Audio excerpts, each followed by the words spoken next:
r/IDontWorkHereLady, episode 24. Woman wants me fired from somewhere I don't work, without actually speaking to me. This takes place in a care home where I would visit an old neighbor. I will call her Ruby in this tale. Ruby was basically bedridden, and often napped. While she had visitors, she also had a sweet tooth, and loved her ice cream. If she was sleeping, when I brought ice cream for her, I had permission to use the fridge in the day room to store this. Visitors could also get themselves a drink there for themselves and those they were visiting. Ruby's room door had a squeaky hinge. This plays a role. I went to visit Ruby with some ice cream. I signed the visitor's book and let myself in with the code. As I was closing the door behind me, it was tugged open by the woman in the title. She huffed and nudged past me. Ruby was sleeping, so I put my bag down and went to put the ice cream in the day room. As I passed the next room, the door opened and woman looked out. I nodded and went on my way. I chatted to one of the staff about Ruby and returned to her room. Not to make this too long over the visit, I popped in and out of Ruby's room a few times to get her ice cream, make her a cup of tea, etc. Each time I left the room, the woman would pop her head out and scowl at me. I said goodbye to Ruby at the end of my visit, and as I was signing out, the woman left the office and pointed me out to the manager of the home, who looked puzzled, and the woman stormed out. The manager waited until she left and then burst out laughing. The woman had just spent about 15 minutes complaining that a member of staff had ignored her, not offered her or her mother any ice cream, tea, coffee, etc. Ignored her requests for an update on her mother's care, and wanted the rude, uncaring, lazy person fired at once. So apparently that was me, the person she had never said a single word to. SMH that one. I don't work here done right. Standing in Nordstrom waiting in the men's department for the salesman to get shirts for my husband from Outback or wherever they keep that stuff. I was holding my purse and a large shopping bag, and a man walks up to me, not really looking up at me, and asks me where something or other was located. Before I even had the chance to reply, he looks at me and says, "Oh, you don't work here." I'm so sorry, I only saw the black shirt. I accepted his apology, we both laughed, went on our merry ways, and I posted the interaction honestly to Reddit without exaggeration, anyone yelling or applause breaking out. Every time I go to traffic court, I'm always assumed to be a lawyer. Spoiler alert, I'm not a lawyer. I don't frequently get traffic tickets or parking tickets, but when I do, I fight them in person. On the day of my court appearance, this happens 2 or 3 times before the session. Karen, hey you. You need to represent me today. I don't have a lawyer and I can't afford this $500 ticket. You need to get me off. I'll lose my license and can't bring my kids to school or go to work if I'm found guilty. How much are your rates? They better not be expensive. All I can afford is $75 and no more than that. Me, I can't represent you. I'm not a lawyer and I don't have a law degree. Even if I was, I can't solicit clients in the courthouse, and I point to a sign which says lawyers and paralegals can't solicit clients in the courthouse. Karen, don't you lie to me. You are a lawyer. Look at you. You're wearing a tie and have cufflinks on, and you strut around here like you own the place. Me, look lady. I'm not a lawyer. And even if I were a lawyer, I'd be charging you a lot more than $75 to represent you. Karen, you see. You're a liar. You are a lawyer, you just want to charge me more. Okay. I'll give you $100 and no more. And I better be found not guilty of my charge. Me, no lawyer can guarantee you'll be found not guilty. Especially not for $100. Karen, you have a duty to represent me. When my case comes up, I will tell the judge that you are my lawyer and you will have to represent me. Me, for the last time, ****, I am not a lawyer. But I do know this much, if you tell the judge I'm your lawyer, and he finds out I'm not, you will be in serious trouble. Karen, liar. You lawyers with your fancy hair and pocket squares think you're better than everyone else, and Me, look, lady, ***, just because I wear a tie, cufflinks and have my hair done doesn't mean I'm a lawyer. I'm a life insurance salesman. This is how I dress to go to work. Karen, then why are you here all dressed up if you're working in life insurance? Me, because I have my own ticket to fight. And if I may make a suggestion, next time you come to court, have your lawyer pre-hired and don't wear a ripped tank top from H&M. You should put on a good appearance for the judge. Karen, fuck you, you pathetic salesman. And she walks off looking to find another lawyer. Why is the office next door closed and why can't you HELLPP madam EEE? Thank you all for your wonderful stories. I love to read them and have been looking forward to the day I get to share my own. Today is that day, folks. It just happened. To set the scene, I run the front desk of a small therapy office in a small town. My office is attached to a small healthcare office, regular doctor's office, that also runs as a Suboxone clinic. I don't know much about Suboxone, other than it's used to help individuals get off heroin or another similar type drug. My office and Sis Healthcare are in the same building, but are very different companies. It would be like having a GameStop and Subway located next door in a strip mall together. Me is me, Skytel Etch is the entitled crackhead. I would call her Karen, but she didn't look like a typical Karen. Granddaughter of the Karen is possible though. My office is open Monday through Friday 8 AM to 5 PM. During this time, minus the hour my boss mans my desk, so I can take lunch, one can find me perched by my phone and ready to greet anyone whom calls or walks into the office. Sis Healthcare changes their hours every few months, so I've not bothered to memorize their schedule as it is posted on their front door for all the public to see. Every day someone will come into my office asking if Sis HC is open, or if I know their hours, to which I politely inform them that we are separate corporations. I do not know, however hours and phone number are posted on their door. Usually they say thank you and carry on their day. Not today though. I'm making my appointment reminder calls for the day and happen to look up as Etch whips into our parking lot and screeches to a halt, sideways, taking up 3 spaces and blocking others from easily getting around her.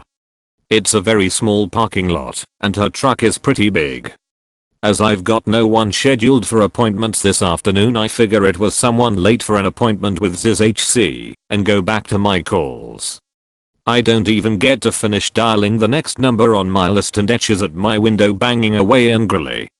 Now, on my window I've got a sign posted to please not knock on my window and that we will be with you shortly.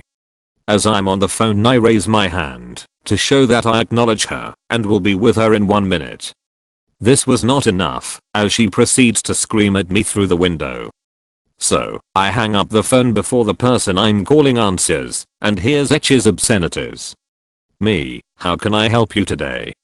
Etch, more demanding and yelling than asking, why is Sis HC closed at 2:30 today? Did they close early? Are they open? Me, I'm sorry miss, but I don't know Sis's hours of operation as they are a different company than mine. However, their hours are posted on their door as well as the number to their main office. Etch, screeching at me, I just checked, and their door is locked. When are they open? Me, that is unfortunate, but again, they are a different company and you will have to get their hours off of their door. At this point Etch has burst into tears, and has melted into one of my lobby chairs. Etch, are you saying that nobody can help me? Why did Sis HC close early? I need my I midasi I. Why won't you help me? This being the short end version of her fit. Add some fake sobs and some cuss words and you get the gist. Me, I'm sorry for your frustration, but again, this is something you need to address with Sis HC. I work for ABC Therapy. You will need to address your concerns with Sis HC. The tears stop. The theatrics stops. Etch has demanded that she speak with my supervisor because she needs to see her doctor. My supervisor happened to be in a meeting that I was not about to interrupt. But Etch doesn't know this. Me, sorry miss, but she's currently out to lunch. If you'd like to bring it up at Sis HC though, you can go into their main office at blah blah blah, or call them at 1-800-I-DontWorkHereLady. They will be more than happy to address your concerns. Would you like me to write it down for you? Y'all, she was livid. I know where the F asterisk asterisk asterisk it is. I'm gonna make sure you won't be able to work in this town again. etc. etc. Thrashes some chairs around and storms off. My supervisor heard the commotion and came to see if I needed help. Upon giving the rundown, she doubled over in laughter over the silliness. Thankfully H left before we had to hit the panic button. Though I can't lie, it would have been very exciting. Edit, my mobile device fails me spelling. Edit 1.2, I'd like to say that where my choice of words could have been better for the individual in my encounter, I do not take it back. She is a drug addict who was being a Karen. This does not mean however that I do not have sympathy for individuals who struggle with addiction. It's a very serious mental illness. However, I do not sympathize for theatrical displays of attempted manipulation and violence. Boundaries. I gave her everything she needed to help herself, presented in a calm, polite way, and she made unhealthy choices. I could have called the police and had her picked up for threatening someone in a health clinic, which is a serious crime, potentially leading to something worse like a drug charge, but I didn't. If she really needs her medication, she will take the 2-mile drive to the main clinic, of which I provided both address and phone number. He can't help you because he's helping me. I was in a tech shop yesterday, and I guess I was dressed similarly to the staff, all black, and one of the store managers was talking me through some options before I made my purchase. Anyway, a lady comes up to us and shouts at us for being unprofessional and talking while there is a paying customer waiting to be helped. The manager politely told her that he was in fact busy helping me and that I didn't work there and that he would be with her in a moment. She wasn't convinced of this and asked to speak to the manager, to which he replied that would be me. She huffed and puffed her way out of the store, exclaiming she would never give them her business again. You're going to say that to a customer? Okay, goodbye kid gloves. This story is only tangentially about me. I was present and participated, but only near the end. The cast, CC equals counter clerk, NL equals nice lady, and AMP, the real victim of r/I-don't-work-here-lady, BG equals not bad guy, though good guess. Bratty geriatric me equals me, SV equals silent veteran. The events, I'm visiting my local mart of Walls, the automotive section, to get new tires for my car. When I arrive at the counter, there's a young lady, CC, helping another customer, NL, with copying keys. They're chatting idly, and I join in. Pleasant day, simple stuff. After a few minutes of fighting the key cutting machine, CC is nearly halfway through helping NL and her series of keys, and 2 other gentlemen have joined the queue. Idle conversation continues, and I make my usual joke of business at the speed of technology. After what felt like 20 minutes, but according to my watch had been less than 10, I hear the man behind me, hereafter known as BG, speak up. Are you the only one working back here today? His tone at this point was essentially neutral, neither angry nor pleasant. CC, apologetically, yes, sir. The tech are all working on people's cars, and I'm the only one running the counter. To everyone's surprise, BG slammed down his items and proceeded to walk out in a huff. I remember seeing his red hat with trigger warning catchphrase and thinking to myself, great, here's someone who validates everyone's negative opinions of that campaign slogan. NL, sweet as could be, have a nice day. CC, silent as the grave, trying hard to keep from having a breakdown. SV, quietly waiting, and AMP, patiently watching the drama unfold. I didn't yet realize he was a fellow veteran. However, BG, without bothering to identify the speaker, you don't have to be sarcastic. NL, over with his childish antics, you. BG, still not bothering to turn around, you can't talk to me like that. Me, you're going to say that to a *customer*. Finally, he turns around, anger, confusion, and surprise, a nice Neapolitan sundae on his face. BG, more challenging than actually asking, what?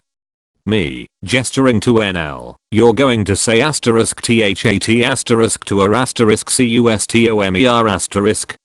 Someone who has no reason to be nice to you, but did anyway. NL, this young lady here is just trying to do her job, your behavior isn't helping. BG started to argue back when I called him out on his headgear, be deserving of that hat on your head. BG, what did you say, boy? I finally changed my stance from casual to squared up, but stayed put. You want to say that to a vet? I figured maybe, just maybe, if he realized who he wasn't getting angry at an actual veteran, and not just some mouthy kid, he might change his tone. Nope. Entitled man-child elder syndrome wins over common decency again. BG, I don't care asterisk WHO asterisk you army, cutting him off mid-tirade, clearly. So why don't you just turn around, go get in your truck, and go run those errands you're in asterisk SUCH asterisk a hurry to go do. Be worthy of that hat on your head. Still grumbling indignantly, he did just that. Both NL and I turned back around to CC to make sure she was doing okay, and she quietly mouthed thank you to us. As it turned out, that was only the most recent a-hole customer she'd had to deal with that day, but the first time someone had so swiftly and thoroughly come to her defense. Poor thing was silently crying as the emotions settled down. Meanwhile, I looked over the gauge the reaction of the final customer in line, and realized his shirt indicated he had been deployed to Kosovo back in the day, a fellow vet who had served there, in order to preserve the BG's right to throw a public tantrum. All because BG was too self-absorbed to realize someone other than an employee could wish him a nice day, or be genuine, and took his angry entitlement out on a NL who was just trying to cheer up his day. NL, wherever you are, I hope you keep rocking, no matter where a-holes think you work.